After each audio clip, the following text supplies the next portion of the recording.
UK, there are hundreds and thousands of new businesses that start up every year. People have great ideas about earning more money, working fewer hours, being their own boss. Sadly, far too many of these businesses fail. They just do not have what it takes to succeed. That's what I want to talk to you about this afternoon. What is it that makes successful businesses successful? For those of you who I've not yet had the pleasure of meeting, my name's Chantal Cornelius and I run a marketing company called Appletree. We've just celebrated our 15th birthday. And what I want to do this afternoon is share with you my 3 secrets, success tips, rules, the things that will help you to develop a successful business. It's not rocket science. Some of what I'm going to tell you today, you'll think, I know that already, why aren't I using it? So it's going to be a reminder for you. The 3 things we're going to talk about are support that you need to find for your business, the energy that you need to develop and maintain in your business, and the goals that you need to set to drive your business forward.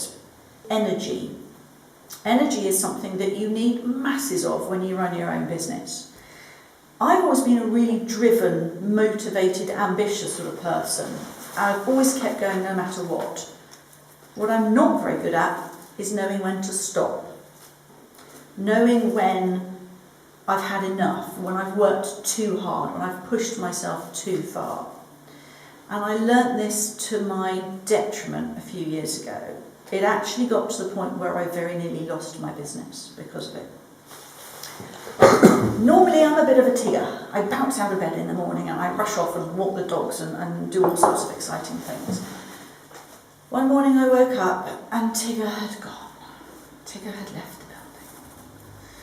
Now, when you've got a bouncy border collie who wants to go for a walk, there's kind of no stopping as they go back off down the lane.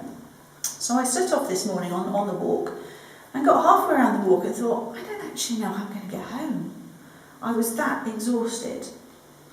But I did get home and I struggled on for the next 4 or 5 months, really not knowing what the heck was going on, until I learnt to listen to what was going on inside and to listen to some really good people who talked to me about nutrition and energy and sleep.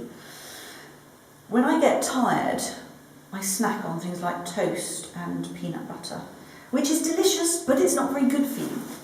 So what I learned in this time was the importance of looking after myself, of eating the right amount of food, the right sort of food that gives you the right sort of energy, the right amount of energy, that you can then take some more exercise. Because when you take some exercise and get some more fresh air, you actually have more energy.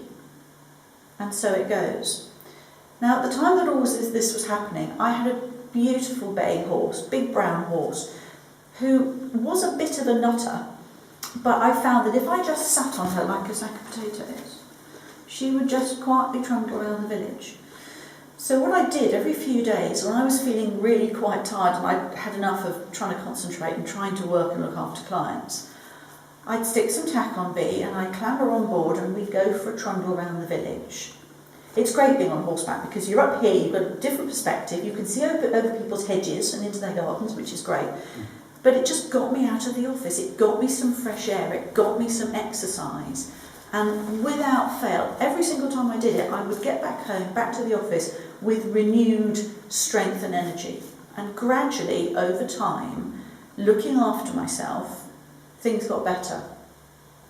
There was one point as well, there was something else that was driving me to get better, because I said one morning to my husband, that's it, I've had enough, I'm selling my business. What are you going to do? He said. I'm going to go and get a job in Tesco's, I'm going to go and stack shelves, I don't care.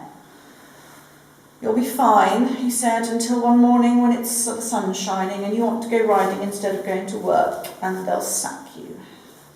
My husband is always right.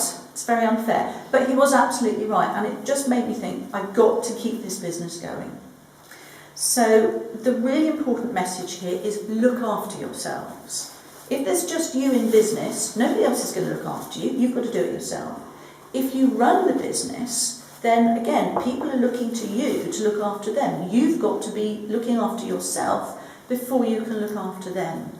Take the time for holidays, take the time to walk the dog, play, take the afternoon off, just do what the heck you like and don't not have to work all the time, but just look after yourselves.